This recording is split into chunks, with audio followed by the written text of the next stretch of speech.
Shalom Jemaat GPI Keluarga Kudus yang diberkati Tuhan. Berikut adalah Warta Sepekan Minggu 4 Juni tahun 2023. Kami menyambut kehadiran Anda yang baru pertama kali beribadah di GPI Keluarga Kudus. Kami rindu Anda tertanam dan bertumbuh dalam Injil kasih karunia Tuhan Yesus Kristus di gereja kami. Mari terhubung bersama kami dengan menghubungi pelayan Church Welcoming Team di depan gereja. Atau Anda dapat terhubung dengan pelayanan online kami di Instagram @GPI Keluarga Kudus, YouTube GPI Keluarga Kudus, dan kunjungi website kami di www.gpikeluargakudus.com. Mewakili Gembala Sidang, staf penggembalaan, dan seluruh jemaat, kami mengucapkan selamat ulang tahun kepada 4 Juni, Ibu Milka Sulistiani. 5 Juni, Ibu Susana Endah Sayakti, Ibu Cindy Permatasari. 6 Juni, Ibu Susilowati. 7 Juni, Bapak S. Mulyono, Bapak Yoni Yulkis Tiadi, Bapak Santoso Yogo Prasojo, Samuel Likwinda Sukacita. 10 Juni, Bapak Sunar Yakub, Bapak Niko Wibowo, Antonia Sandra Nastiti, dan Murda Pradipta. Info ibadah. Ikutilah ibadah doa pagi setiap hari Selasa, Rabu, Kamis, dan Sabtu pukul 4:30 pagi di gereja. Kami mengundang Wanita Bethel Indonesia untuk bergabung dalam ibadah WPI pada hari Kamis 8 Juni 2023 pukul 5 sore di Aula Gereja. Bagi orang dewasa matang, ikutilah ibadah Odema pada hari Rabu 14 Juni tahun 2023 pukul 5 sore di Aula Gereja.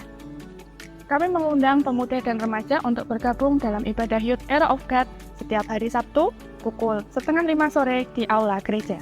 Bagi adik-adik kesayangan Tuhan, mari bergabung dalam ibadah Hesed Kids setiap hari Minggu pukul 7 pagi di Aula Gereja lantai 2. Setiap bulan, gereja kita mengulurkan tangan kasih kepada jemaat yang membutuhkan. Ada paket beras yang dibagikan di Minggu Berkat. Melalui Minggu Berkat, kita menjadi berkat untuk Kota Kudus. Mari bergabung bersama kami untuk menjadi berkat bagi sesama melalui amplop tangan kasih. Pelayanan gereja. Bagi jemaat yang membutuhkan pelayanan pemberkatan pernikahan, dimohon untuk mendaftar 4 bulan sebelumnya kepada sekretariat. Bagi jemaat yang ingin menyerahkan anak, dimohon untuk mendaftar 1 bulan sebelumnya kepada sekretariat gereja. Yesus Kristus adalah imam besar kita. Mari berikan yang terbaik bagi Dia. Demikian Warta Jumat Minggu ini. Selamat hari Minggu, Tuhan Yesus memberkati. Sungguh mengikut Yesus adalah anugerah yang luar biasa. Di mana Tuhan telah melepaskan kami dari tipu daya dunia. Tuhan lepaskan kami daripada jerat maut, jerat iblis. Sehingga sepenuh hati kami untuk kami dedikasikan bagi Yesus. Karena Tuhan telah menebus dengan harga yang mahal. Dulu kami hamba dosa, sekarang kami hamba Kristus.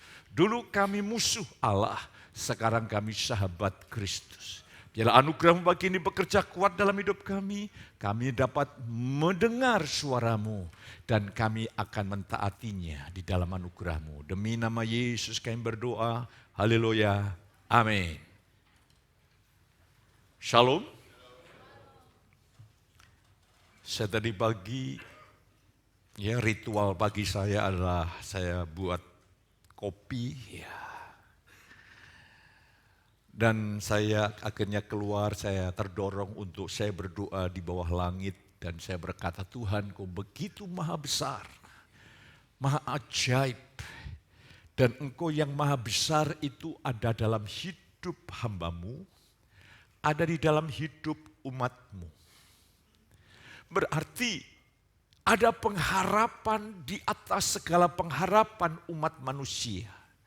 Yaitu anak-anak Tuhan yang menyadari Allah pencipta langit dan bumi, Dia hadir dalam hidup saudara, Dia menuntun hidup langkah-langkah saudara, Dia mengubah hidup saudara, Dia memberkati saudara, Dia kuatkan saudara, katakan amin. Dan saya bersyukur untuk itu semuanya. Saya bersyukur, dan hari ini Sebuah tantangan yang saya mau berikan kepada jemaat dengan sebuah judul, apakah memberi perpuluhan masih diperlukan? Kalau Alkitab tidak menjawab, mulai besok kita tidak perlu adakan perpuluhan. Tapi kita mau mendengar apa kata Alkitab, bukan apa kata pengkhotbah-pengkhotbah di YouTube. Ini penting, namanya biblical. Apa yang dimunculkan dari Alkitab. Saya ingin mengajak saudara membuka hati. Sebetulnya bukan hanya bicara masalah perpuluhan. Ada yang jauh lebih mulia, lebih tinggi yang dimaksud penulis Ibrani.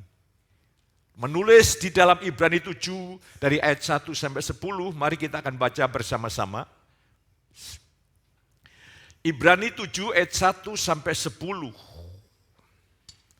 Setelah saudara mendapatkan atau saudara bisa membaca di slide, saudara bisa membaca bersama-sama. Kita baca 2-3. Sebab Melkisedek adalah Raja Salem dan Imam Allah yang Maha Tinggi. Ia pergi menyongsong Abraham ketika Abraham kembali dari mengalahkan raja-raja dan memberkati dia. Kepadanya pun Abraham memberikan 1/10 dari semuanya. Menurut arti namanya, Melkisedek adalah pertama-tama Raja Kebenaran dan juga Raja Salem, yaitu Raja Damai Sejahtera. Ia tidak berbapa, tidak beribu, tidak bersilsilah, harinya tidak berawal dan hidupnya tidak berkesudahan. Dan karena ia dijadikan sama dengan anak Allah, ia tetap menjadi imam sampai selama-lamanya. Camkanlah betapa besarnya orang itu yang kepadanya Abraham, bapa leluhur kita, memberikan 1/10 dari segala rampasan yang paling baik. Dan mereka dari anak-anak Lewi yang menerima jabatan imam, mendapat tugas menurut hukum Taurat untuk memungut persepuluhan. Dan dari umat Israel, yaitu dari saudara-saudara mereka, sekalipun mereka ini juga adalah keturunan Abraham. Tetapi Melkisedek yang bukan keturunan mereka memungut persepuluhan dari Abraham dan memberkati dia walaupun ia adalah pemilik janji. Memang tidak dapat disangkal bahwa yang lebih rendah diberkati oleh yang lebih tinggi. Dan di sini manusia-manusia fana menerima persepuluhan, dan di sana ia yang tentang dia diberi kesaksian bahwa ia hidup. Maka dapatlah dikatakan bahwa dengan perantaraan Abraham dipungut juga 1/10 dari Lewi yang berhak menerima persepuluhan.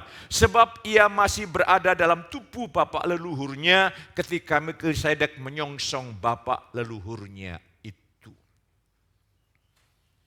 Penulis Ibrani, Rasul, dia sedang menulis surat Ibrani kepada orang Kristen yang berlatar belakang Yahudi.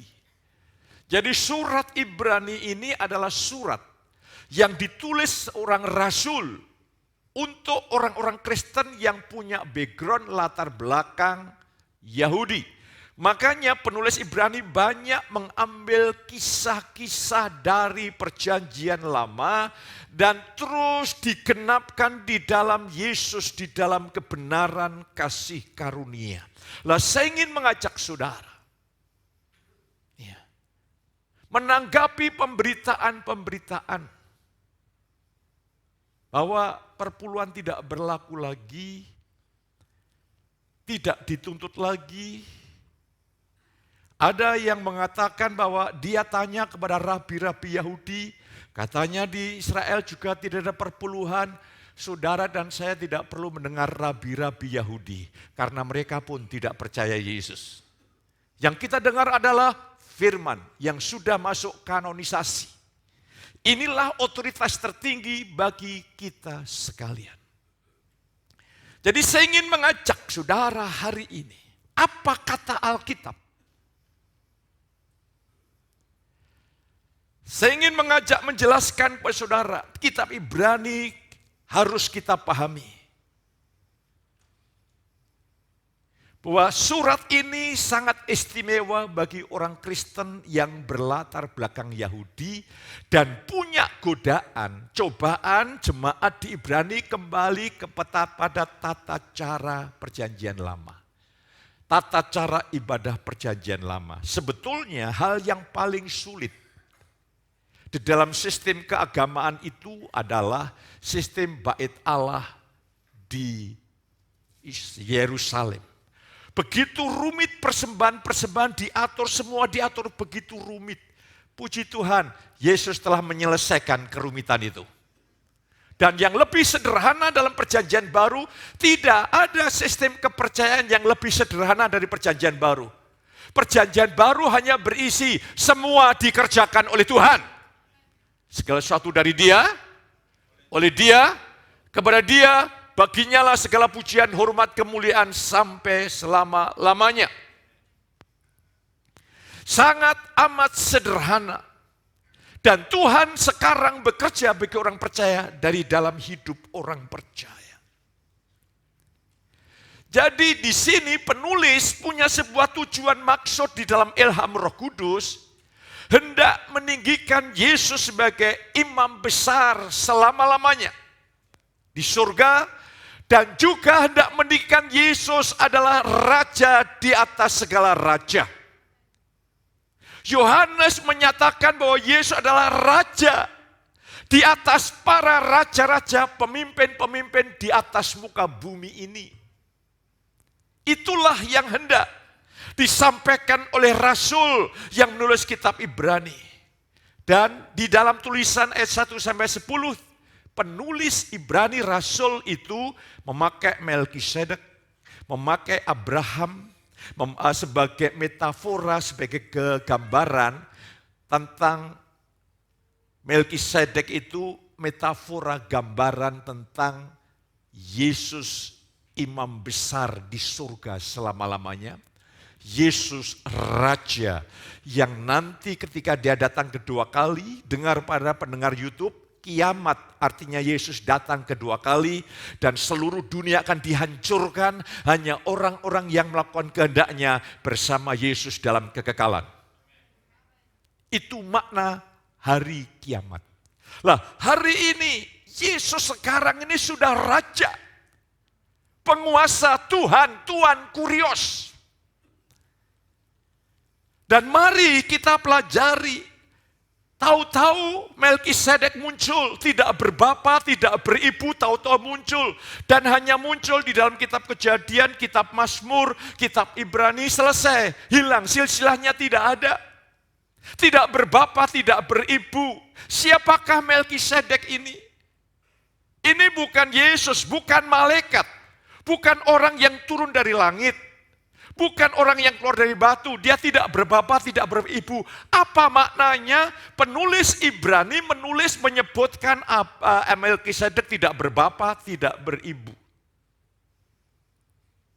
Sejak saudara sekilas mengenal Melkisedek, tapi ini bukan jadi fokus khotbah kita.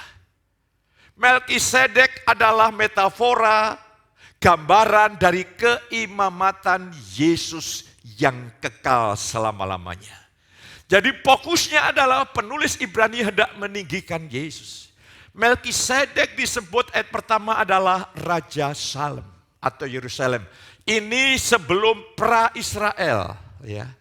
Saya ingin mungkin menggambarkan sedikit supaya saudara bisa mengerti. Ya, ini di sini, di sini. Saya ingin jelaskan. Jadi di sini ya, di sini ini yang di sini ini tahun 0. Disebut tahun Masehi. Yesus lahir kira-kira tahun 3 atau 4 sesudah Masehi. Lah, di sini saudara kekasih, ya. Di sini ini Abraham ada. Ini 200.000 tahun sebelum Masehi. Saudara bisa melihat. Jadi tahun sebelum Masehi itu tahunnya mundur. Tahun 0, tahun 100 sebelum Masehi, 200 sebelum Masehi mundur. Jadi tahun 2000 sebelum Masehi Abraham hadir, ada berkarya. Terus 500 tahun kemudian, tahun 1500 ya, di sini tahun 1500 sebelum Masehi hukum Taurat datang. Jadi bangsa Israel lepas dari perbudakan Mesir itu kira-kira 1460-70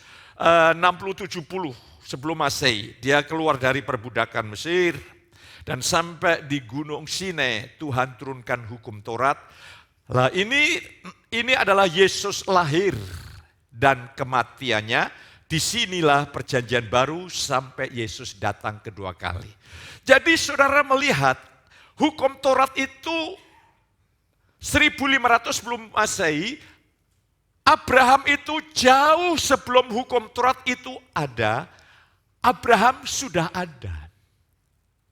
Kabar baik di dalam Galatia 3, Allah memberitakan Injil kepada Abraham.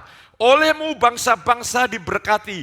Kabar sukacita itu diberikan sebelum hukum Taurat datang. Dan Abraham itu gambaran ya yang sempurna, yang utuh dari hidup di dalam kasih karunia. Pertanyaannya, mengapa kok hukum Taurat diberikan? Padahal kan tidak ada yang bisa melakukannya. Itu karena kesombongan bangsa Israel. Kalau saudara melihat sejarah perjalanan dari perbudakan Mesir, lepas dari Mesir, dia keluar dari laut Kolsom dan malah mujizat, dia bersukacita. Setelah itu dia menghadapi airnya pahit, bersungut-sungut, Tuhan berkemurahan. Dia bersungut-sungut minta mana, Tuhan berkemurahan, Tuhan memberi. Dia minta daging, Tuhan beri. Pokoknya Tuhan tidak pernah menghukum. Tapi ketika Tuhan berbicara kepada bangsa Israel, Tuhan itu inginnya umat Israel itu ada dalam hubungan persekutuan antara bapak dan anak. Tapi bangsa Israel ini senang agama. Senang sesuatu yang agamawi. Musa, engkaulah ketemu sama Tuhan, bicara sama Tuhan, biar Tuhan bicara sama kamu. Dan kami siap melakukan seluruh kehendak Allah. Bayangkan. Padahal sebelum itu bangsa Israel itu hatinya jahat. Bersungut-sungut, prasangka buruk sangka, dan terus gagal. Ketika dia dengar firman, sebetulnya seharusnya bangsa Israel begini, ya Allah, kasihanilah kami. Perjalanan kami hanya membuktikan kami hidup di dalam kasih karunia-Mu. Tapi dia berkata, Tuhan, perintahkan, kami siap melakukannya. Allah memberikan ujian yang hebat. Allah ingin merendahkan hati bangsa Israel, dia berikan Taurat. Sejak hukum Taurat turun, setelah itu bangsa Israel salah di padang gurun, Allah hukum. Ribuan orang mati karena mereka menyembah berhala. Sebelum itu tidak ada kematian. Bangsa Israel salah, keliru, Allah berkemurahan. Hati-hati. Lah, itulah perjalanan bangsa Israel akhirnya masuk Kanaan dan tahun 48 kemarin berdirilah negara Israel merdeka. Ketika saya menjelaskan ini nanti saudara bisa memadukan ya. Oh, kalau bicara perjanjian lama hukum Taurat itu jauh sesudah Abraham. Kalau saya bicara masalah Abraham jauh sebelum hukum Taurat ada. Dan ketika saudara sudah memahami ini, saya ingin mengajak saudara untuk menjelaskan lebih jauh. Ya, Melkisedek ini tentunya sebelum kerajaan Israel ada. Karena ini zamannya Abraham ini, bangsa Israel belum ada. Dan Melkisedek sebagai Raja Salem, atau ya raja, dijelaskan Raja Yerusalem oleh para ahli-ahli. Dan dia imam yang maha tinggi. Yang menjadi perdebatan adalah dia tidak berbapa dan tidak beribu. Lalu terus dari mana? Nanti saya ingin jelaskan. Melkisedek adalah Raja Salem. Jadi ini zaman-zamannya Abraham, tahun 2000 sebelum Masehi, ia seorang imam Allah yang maha tinggi, ia memiliki otoritas, ia memberi roti dan anggur kepada Abraham, lalu memberkati Abraham. Jadi Abraham itu mengarahkan fokus rencana Allah, puncak rencana Allah ada pada Yesus. Roti dan anggur bicara masalah perjamuan kudus. Ia menerima perpuluhan dari Abraham. Penulis Ibrani sedang menekankan bahwa Melkisedek tidak berbapa dan tidak beribu. Ini yang seringkali banyak penafsir yang menafsir tidak berdasarkan kronologi sejarah, berdasarkan fakta-fakta sejarah yang ada, sehingga banyak penafsir Melkisedek ini malaikat yang turun dari surga. Nah, hari ini saya ingin mengajak saudara, mengapa penulis Ibrani menyebutkan dia tidak beribu, ayat yang ketiga Ibrani 7, ia tidak berbapa, tidak beribu, tidak bersilsilah, harinya tidak berawal dan hidupnya tidak berkesudahan. Kalau kita menangkap secara letterlek, bahaya. Ini bahasa simbolik. Bahasa simbolik itu, saudaraku, ini bahasa perumpamaan. Lah, kalau saudara ingin membaca bahasa mendekati aslinya, itu dalam terjemahan Alkitab saudara. Tapi kalau saudara ingin belajar tentang bahasa simbolik itu dijelaskan sekarang dalam bahasa kita, milikilah terjemahan bahasa Indonesia sehari-hari. Di dalam bahasa Indonesia sehari-hari artinya adalah Melkisedek itu tidak memiliki silsilah. Lah, penulis Ibrani sedang menjelaskan, menekankan. Ia melakukan itu untuk satu tujuan. Ini bicara masalah keimamatan. Keimamatan Harun, keimamatan yang berlaku di Israel, semua harus dari keturunan Harun, dari suku Lewi. Jadi kalau seorang imam harus bisa membuktikan identitas dirinya, ada benih keturunan Lewi, keturunan Harun. Suku yang lain tidak boleh menjadi imam yang melayani di bait Allah. Alkitab berkata Yesus dari suku Yehuda. Jadi Yesus itu tidak memenuhi syarat menjadi imam dalam peraturan yang dibuat manusia di dalam perjalanan keimamatan Israel. Jadi saudara bisa menangkap maknanya. Jadi kalau penulis Ibrani menyatakan bahwa Melkisedek tidak berbapa, tidak beribu, di dalam terjemahan sederhana Indonesia, Melkisedek tidak memiliki silsilah di dalam keimamatan yang dibuat manusia. Itu maksudnya. Makanya dalam Mazmur 110, Yesus menjadi imam menurut peraturan Melkisedek. Artinya adalah keimamatan Melkisedek, keimamatan Yesus tidak ikut aturan keimamatan Yahudi. Yesus bukan keturunan Lewi, Yesus keturunan suku Yehuda. Jadi ketika kita mengerti tujuan penulis ini menjelaskan, kita akan mengerti apa yang dimaksud Alkitab sesungguhnya. Jadi penulis Rasul sedang menonjolkan perbedaan tajam antara imamat baru Yesus Kristus dan imamat Harun yang lama. Jadi sistem keimamatan sudah berbeda dan bersyukur. Dari Melkisedek itu gambaran dari keimamatan Yesus. Abraham, gambaran dari bapak orang beriman, gambaran dari ketaatan orang percaya. Akhirnya intinya adalah, kalau saudara menyebut Yesus Tuhan, engkau harus meninggalkan kejahatan. Yesus Tuhan, kurios artinya Tuhan kau bos. Aku tidak punya pilihan kecuali taat. Aku tidak punya argumen kecuali taat. Itu konsekuensi menjadikan Yesus Tuhan. Tapi itu berkat yang luar biasa. Itu berkat yang luar biasa. Hari ini, jadi Melkisedek sedang menggambarkan tentang keimamatan Yesus. Tidak seperti keimamatan orang Yahudi. Karena kalau saudara baca ayat 11-12, keimamatan orang Yahudi tidak bisa menyempurnakan umat Israel lewat korban-korban darah. Makanya diganti keimamannya dengan keimamatan Yesus lewat pengorbanannya, engkau dikuduskan sekali untuk selama-lamanya.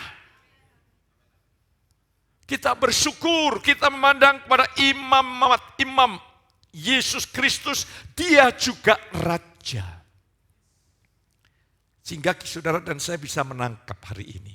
Yang dimaksud tidak berbapak, tidak beribu, itu artinya tidak bersilsilah, hanya untuk menonjolkan bahwa keimamatan Melkisedek ini beda dengan keimamatan Harun keturunan Lewi. Ingin menonjolkan bahwa Yesus menjadi imam menurut peraturan Melkisedek, artinya Yesus tidak menjadi bagian imam menurut tata cara Yahudi. Ya. Jadi tidak boleh gereja berfokuskan Yahudi, tidak boleh. Yesus harus berfokuskan Yesus. Gereja harus berfokuskan Yesus. Ya. Bahkan bangsa yang paling jahat di dunia itu adalah bangsa Yahudi. Alkitab katakan, kamu membunuh nenek moyang. Nenek moyang membunuh nabi-nabi, utusan-utusan Allah. Ketika anak Allah datang, engkau juga aniaya dan salibkan itu semuanya. Tapi di tengah-tengah pemberontakan bangsa Israel, Allah berkemurahan. Makanya dari perjanjian lama sampai perjanjian baru selalu ada kalimat sisa Israel. Sekarang ini juga ada sisa Israel. Artinya orang-orang Israel saat ini yang menerima Yesus, dialah yang menerima anugerah keselamatan. Lah saya ingin mengajak, ya, apalagi tanya Rabi Yahudi, di kelompok Yahudi itu ada bermacam kelompok. Ya. Kelompok ini punya penafsiran yang berbeda-beda. Tetapi hari ini kita punya bukti yang tidak bisa diubah, yaitu firman Allah. Tidak pernah salah. Itu diilhami oleh Roh Tuhan. Lah hari ini setelah saya menjelaskan panjang lebar tentang Melkisedek, tentang Abraham, mari saya ingin lihat selanjutnya. Abraham memberi perpuluhan kepada Melkisedek. Setelah Abraham memenangkan peperangan dari Kedorlaomer yang begitu dramatis, ketika dia pulang, Melkisedek datang. Saya lihat, loh Tuhan, ini kan Melkisedek lebih tinggi daripada Abraham. Ya, itu kasih karunia. Yesus berkata, bukan kamu yang memilih aku yang memilih kamu. Ketika Adam Hawa jatuh dalam dosa, siapa yang mencari Allah dulu atau Allah mencari manusia? Ini gambaran anugerah Allah sudah berlaku di sini. Melkisedek menjemput Abraham. Hal ini menunjukkan bahwa Abraham memiliki tanda ketaatan kepada otoritas. Penulis Ibrani sedang menunjukkan bahwa Abraham adalah nenek moyang bangsa Yahudi atau cikal bakal orang Yahudi, ia juga menjadi bapak orang beriman. Ini penulis Ibrani tidak berkata begini kepada orang Kristen Yahudi, juga kepada kita sekalian. Ingat loh, Abraham itu cikal bakal orang Israel. Tapi Abraham itu adalah bapak orang beriman, teladan orang beriman. Kalau Abraham taat, tanda ketaatan Abraham dia beri perpuluhan dari semua jarahan, dari semua kemenangan diraih, perpuluhannya diberikan kepada Melkisedek. Artinya kalau dia menjadi teladan, itu cikal bakal, itu bapak orang beriman, itu teladan, gambaran orang beriman yang memiliki tanda ketaatan, perpuluhan itu dimulai bukan zaman hukum Taurat. 500 sebelum hukum Taurat, tahun sebelum hukum Taurat datang, Abraham sudah mulai menunjukkan sifat tanda ketaatan kepada otoritas. Lah sekarang Yesus adalah raja di atas segala raja. Yesus Kurios Tuhan, dia imam besar. Tanda ketaatan saudara adalah perpuluhan. Loh Pak, mana kata Yesus mengajarkan perpuluhan? Nanti saya jelaskan. Kalau menafsir Alkitab harus tepat. Yesus tidak pernah keluar kata-kata dari ucapan Yesus. Dia mengajar tentang kasih karunia. Tapi seluruh prinsip hidup Yesus, pengorbanannya, penebusannya, pelayanannya menggambarkan prinsip kasih karunia. Gereja di seluruh dunia percaya bahwa Allah kita adalah Esa, Allah Tritunggal. Tapi kata Tritunggal tidak ada di dalam Alkitab, tetapi prinsipnya mengajarkan bahwa Allah itu Tritunggal, Allah yang Esa. Dalam 3 person, oknum bukan oknum manusia seperti kita. Lah, hari ini saya ingin mengajak saudara untuk melihat beberapa ayat. Saya ingin jelaskan kepada saudara supaya saudara bisa menangkap ya. Yesus berkhotbah di kalangan orang Yahudi. Celakalah kamu hai ahli Taurat dan orang-orang Farisi. Hei kamu orang-orang munafik. Sebab persepuluhan dari selasih, adas manis dan jintan kamu bayar. Tetapi yang terpenting dalam hukum Taurat kamu abaikan, yaitu keadilan dan belas kasihan dan kesetiaan. Yang satu harus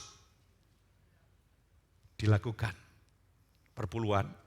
Yang lain, kasih dan keadilan juga jangan diabaikan. Secara implisit Yesus mengajar tentang perpuluhan. Yang jadi masalah banyak orang Kristen yang sudah tidak ada tanda ketaatan. Maka mencoba mencari argumen, alasan-alasan, mencoba membrowsing YouTube. Adakah hendak pengkhotbah yang mengatakan perpuluhan tidak berlaku? Ketika mendengar itu, yes! Ingat, dia bukan bapakmu, saya jadi bapak rohani saudara. Saya mengajar kebenaran tentang saudara. Kau boleh ketika dengar semuanya, kalau ada kebingungan boleh tanya kepada saya atau kepada pendeta muda Daniel. Setelah kita melihat hal ini, kamu harus melakukan yang satu, jangan mengabaikan yang lain. Tanda ketaatan perpuluhan. Perpuluhan artinya Abraham memusuh Kedorlaomer itu dia menang. Abraham sadar bahwa dia menang ini karena pembelaan Tuhan. Katakan amin. Kalau saudara tahu berkat yang kau miliki itu bukan hasil jerih payahmu sendiri, itu berkat Tuhan, maka tanda ketaatan Tuhan minta 1/10 itu bagian miliknya. Tapi kalau saudara berkata, yes ini saya, ini usaha saya, ini daya juang saya. Yang perlu dibaharui adalah konsep cara berpikir saudara. Tuhan menarik sedikit deh anugerahnya. Saraf saudara tidak lagi bekerja, engkau tidak bisa kerja saudara. Semua itu ada dalam anugerah Tuhan yang luar biasa, sempurna, utuh dan menyeluruh. Maka mari hari ini, ya, belajarlah sekarang jujur dengan perpuluhan. Ada amin. Tapi kalau keras-keras saya khawatir, Pak Petrus bicara uang, lebih banyak Yesus bicara uang daripada saya. Belajar Alkitab.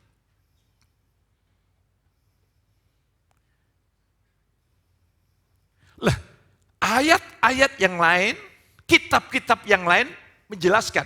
Cuma Abraham memberikan tanda ketaatan, memberikan perpuluhan. Wah, itu kan Pak Petrus, bukan saya menggali dari namanya biblical.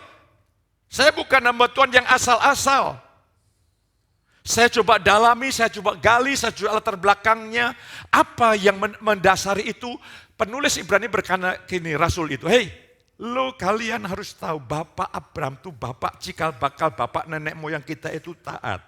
Itu gambaran Bapak orang beriman, itu tanda ketaatan umat kepada Sang Raja pada perpuluhan maka kita. Lah, hari ini saya katakan mungkin tajam. Saya bukan tipe hamba Tuhan yang mengeruk uang. Saya belajar hidup bersahaja.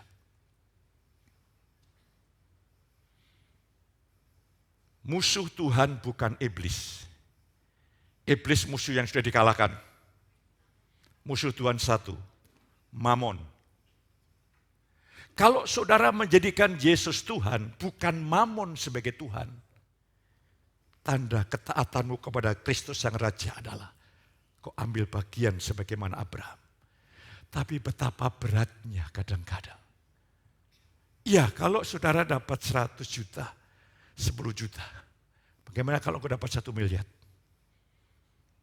Tapi hukum ketaatan itu tidak ada nominalnya, besar atau kecil. Ini sudah menjadi sebuah hukum di dalam batin.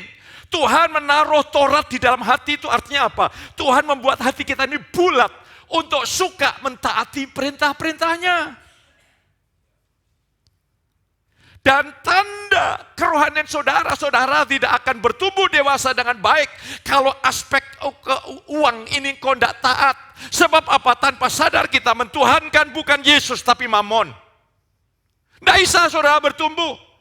Untuk mengurangi rasa bersalah, engkau berani mengambil kegiatan di gereja, engkau bisa mensponsori ini itu. Tapi engkau main logika, kalau hitung-hitungan lebih banyak perpuluhan daripada saya mengeluarkan ini. Ini alasan-alasan ini tidak pernah diterima oleh Tuhan. Wah, Pak Petrus khotbahnya keras, memang ini diperlukan makanan keras. Saudara berkata, nyatanya saya tidak bayar perpuluhan, saya tidak mengalami apa-apa. Tapi saudara sadar enggak? Belalang pelahap itu bisa menghabiskan uang saudara. Belalang pelahap itu bisa menghabiskan kesehatan saudara. Belalang pelahap itu bisa mencuri anak-anakmu. Belalang pelahap itu bagaimana anak-anak kita dicuri, belalang pelahap. Anak-anakmu tidak ada sangkut pautnya dengan kerajaan Allah, dengan gereja tidak ada. Itu waspada. Kejahatan ada di mana-mana. Waspadalah. Saudara, aku punya anak-anak yang pemuda-pemudi sebelum keluar kota, bawa untuk ikut pemuda. Saya sekarang tegas karena saya berbelas kasih. Yang ada dalam pelayanan di tempat ini, keluar dari pembinaan di ibadah kaum muda remaja. Yang tidak gong, jangan dijadwal. Tapi saya bersyukur, saya mendengar kabar, anak-anak lembut hatinya. Mereka pada beribadah, hati saya hancur saudaraku. Apa sih yang saya mau? Saya hanya mau engkau belajar taat sama pimpinan Roh Kudus. Karena masa depanmu itu aku tanggung jawabkan di hadapan Tuhan. Seusia seperti saya ini, saya tidak ingin membawa uang banyak. Uang makan juga terbatas. Makan kacang berlebihan, langsung saya ditegur, bukan pendeta, prodia. Makan sate hari satu, Selasa, Rabu, Kamis, makan terus menerus. Tidak ada yang marahin, istri saya tidak berani. Tapi kalau sudah mulai ada rapot merah dari prodia, Tuhan tabik, Tuhan tabik, Tuhan. Nggak bisa, dulu waktu kita belum punya uang, kita pikir, kalau punya uang banyak, makan semaunya. Sekarang saudara makan semaunya, atau saudara makan diatur oleh laporan prodia. Keputusan di tangan kita. Tuhan itu adil ya. Tuhan itu tidak ada. Kita itu, aku bebas semuanya, tidak ada. Tidak ada yang bebas. Bebas kita adalah bebas untuk mengabdi kepada Yesus. Itu kebebasan yang merdeka. Haleluya. Jadi mari saya ingin menghadapkan saudara. Untuk betul-betul saudara mengalami anugerah Tuhan yang luar biasa. Ya. Bawalah seluruh persembahan persepuluhan. Artinya ini jujur, itu ke dalam rumah perbendaraan supaya ada apa? persediaan makanan di rumahku dan ujilah aku firman Tuhan semesta alam. Apakah aku tidak tidak membukakan bagimu lingkap-lingkap langit dan mencurahkan berkat kepadamu sampai janjinya berkelimpahan. Kita catat dulu. Nanti kita lihat di dalam perjanjian baru. Lah, konsekuensinya ayat yang ke-11, aku akan menghardik bagimu belalang pelahap, supaya jangan dihabisinya hasil tanahmu, dan supaya jangan pohon anggur di padang tidak berbuah bagimu, firman Tuhan semesta alam. Itu di Israel kalau belalang pelahap itu sudah mulai menyerang, itu gandum hanya hitungan jam, habis. Kalau saudara sekarang ini ada, puji Tuhan, engkau masih ada dalam perlindungan Tuhan, puji Tuhan. Kalau tidak, saudaraku, ada saja yang terjadi. Wah, Pak Petrus nakut-nakuti ya. Saya tidak nakut-nakuti, kasih tahu supaya jemaat takut hormat kepada Tuhan. Janjinya, ujilah aku.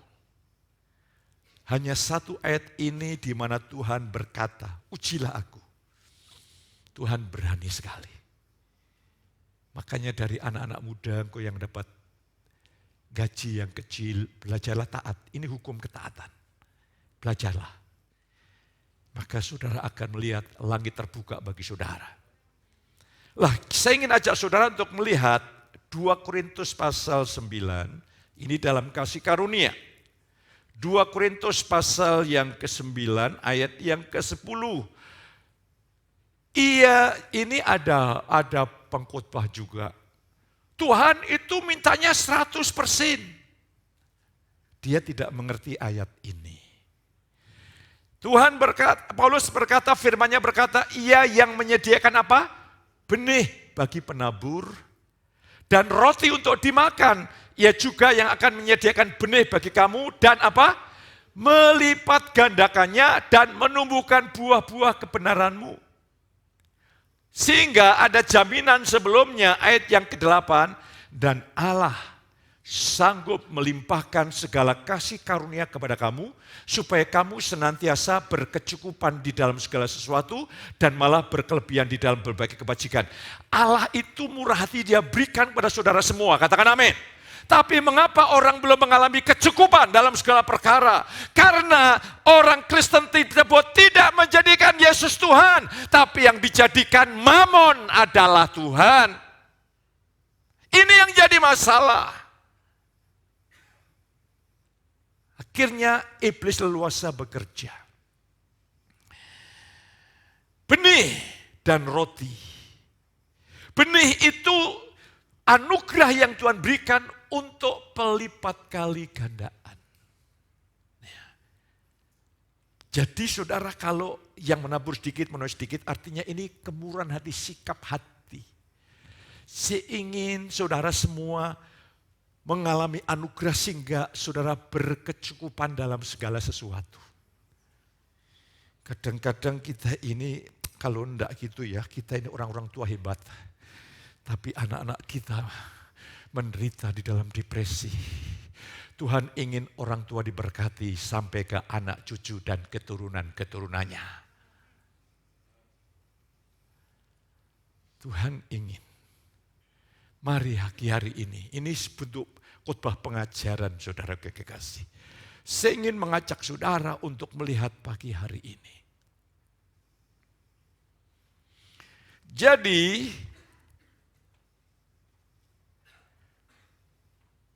penulis Ibrani sedang meyakinkan kepada kita sekalian, saudaraku. Yesus menjadi imam yang besar dan menjadi raja di atas segala raja. Pemberian perpuluhan adalah tanda ketaatan kita kepada Sang Raja Yesus Kristus. Rasul sedang mendorong, memotivasi perpuluhan itu telah diteladankan oleh cikal bakal Bapak beriman kita. Dan kita belajar untuk memiliki tanda ketaatan. Saya yakin. Dan saudaraku, tanda ketaatan kepada siapa? Kepada Yesus Imam Besar. Pada Yesus Sang Raja. Setelah kita beres, karena apa? Kerohanian saudara itu sangat tergantung bagaimana saudara memperlakukan Mammon. Kalau saudara tidak jujur di bidang perpuluhan, sebetulnya saudara sedang ragu menjadikan Yesus Tuhan. Tapi ketika saudara mulai, ya Tuhan, saya belajar taat. Karena Tuhan, bukan karena Pak Petrus atau karena gereja, ini karena Tuhan. Saya jamin, engkau berkecukupan dalam segala sesuatu. Saya percaya Bapak Ibu, anak-anak saudara pasti ingin lebih sejahtera dari orang tuanya, amin. Sederhana. Sederhana. Diberkatilah orang yang takut akan Tuhan. Anak cucunya tidak pernah minta-minta roti. Amin. Lah hari ini puji Tuhan, saya berdoa supaya betul-betul saudara menyadari, meyakini bahwa semua berkat itu datangnya dari Tuhan. Amin. Waktu juga datangnya dari Tuhan. Haleluya. Ya, kalau saudara baca di kitab Ulangan, itu juga kalau orang panen padi, itu 10% dibawa ke bait Allah. Ya saya tidak detail-detail gitu. Saudara punya pohon sawo, panen pohon sawo. Lah saudara ngitungin pohon sawo itu tak kenger saudaraku. Iki saya Pak Pendeta piro iki ya. Iya oke, engkau berikan perpuluhan. Tapi bulan depan saya dicek Prodia, gula darah saya bisa tinggi gara-gara kan sawo terus menerus. Bukan itu yang dimaksud detail ekstrim seperti itu. Tapi engkau punya benih ketaatan. Benih ketaatan. Kita harus taat kepada Sang Raja, Tuhan. Ya. Jadi saya berdoa, ya, saya berdoa setiap yang ambil bagian dalam pelayanan di mimbar ini, menjadi bagian orang yang diberkati Tuhan. Kalau belum punya jodoh, Tuhan berikan jodoh yang terbaik. Karena saya tahu ketika engkau menjadikan Yesus Tuhan, engkau akan penuh dengan damai sejahtera. Amin. Saya mau kasih tahu sedikit, ini bocoran. Ini orang dunia itu gambar sebegini. Saya yakin tujuan hidup manusia adalah damai sejahtera. Sudah percaya? Kok semuanya damai sejahtera? Lah, banyak orang itu pelarian. Tadi saya ngobrol sama istri saya. Ada seorang ibu yang rumahnya itu pokoknya berantakan, kacau, tidak ada keteraturan begitu. Dia mencoba untuk cari pelarian, lihat bioskop. Waduh, di bioskop tuh semua teratur rapi, dia senang, rapi, senang. Itu di bioskop itu rumah dia tertata rapi. Sayang itu cuma ada di gedung bioskop. Begitu pulang lagi, kursi ada di tempat tidur. Haleluya, haleluya, haleluya. Keset ada di tempat bantal. Waduh, kayak kapal pecah begitu. Ya itu namanya pelarian. Hayo, berapa banyak saudara hidup ini hanya pelarian. Rahasia damai sejahtera yang sejati adalah jadilah kehendakmu. Ketika engkau hidup, tidak pernah kebahagiaan yang sejati didapat di luar ketaatan. Saya khawatir engkau hidup tidak taat dan menyanyi kau merasakan hadirat Allah. Saya khawatir itu bukan hadirat Tuhan. Iblis bisa menipu. Ya. Haleluya. Jangan, saya berdoa supaya jemaat memiliki rasa hormat kepada Tuhan. Sehingga saudara memiliki gaya hidup yang luar biasa. Ya. Jadi mari hari ini saya ingin mengajak saudara, hiduplah dalam ketaatan kepada Sang Raja. Ada ayat mengatakan kalau engkau berseru-seru Yesus Tuhan, engkau adalah menanggalkan kejahatan. Karena berseru-seru Yesus Tuhan, itu artinya Tuhan. Betapa jahatnya kalau Tuhan, tapi sebetulnya Yesus bukan Tuhan. Yesus hanya kita manfaatkan untuk Tuhan yang lain, yaitu Mammon. Jangan mau bermegah apapun dalam dunia ini kecuali dalam Yesus. Di negeri Cina, ketika pada zaman dulu, ada satu keluarga, punya anak laki satu. Ya. Punya anak laki 1, punya binatang piaraan kuda.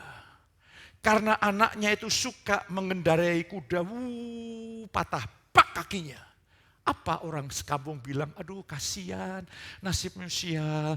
Tapi orang tua berkata, ada hikmat di dalamnya, kakinya patah. Yang lainnya bebas, tidak ada masalah. Anak-anakku baik semuanya. Tidak berapa lama pemerintah Tiongkok pusat datang ke desa itu. Semua laki-laki yang sehat maju berperang.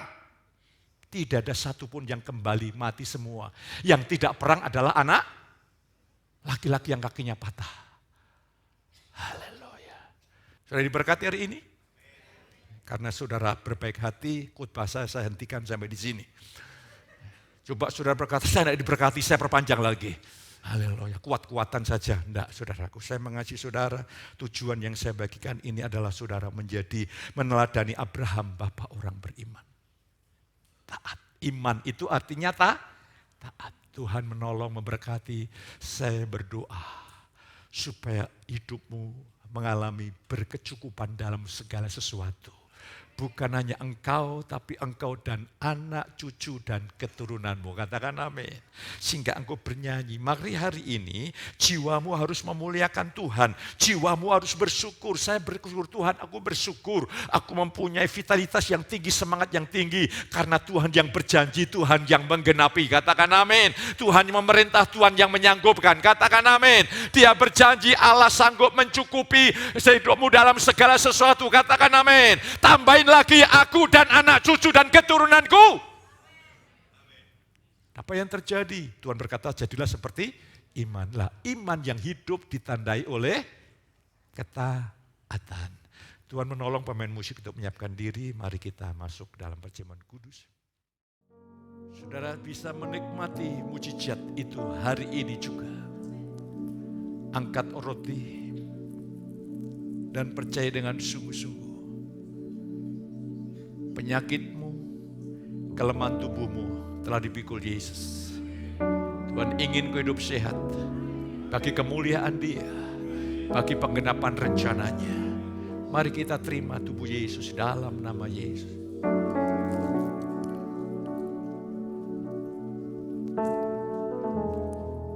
Tubuhmu yang lemah dikuatkan saat ini.